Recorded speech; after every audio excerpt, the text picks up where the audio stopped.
For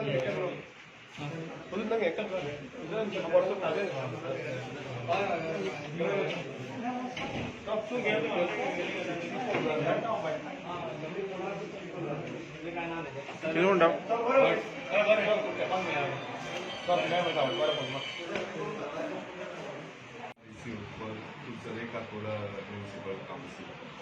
And tomorrow, that is the 5th, is the day for the scrutiny of the nomination, and 6th March is the day for the withdrawal of the nomination. There are 15 wards of Tulsare Kakoda Municipal Council, out of which 2 are reserved for OBC, 1 is reserved for ST, and 5 are reserved for women. In women, out of 5 reserved, 2 are for the women OBC reserved. Unopposed winning अशी सगळ्याकडे double I received nomination in all the 15 wards. आणि double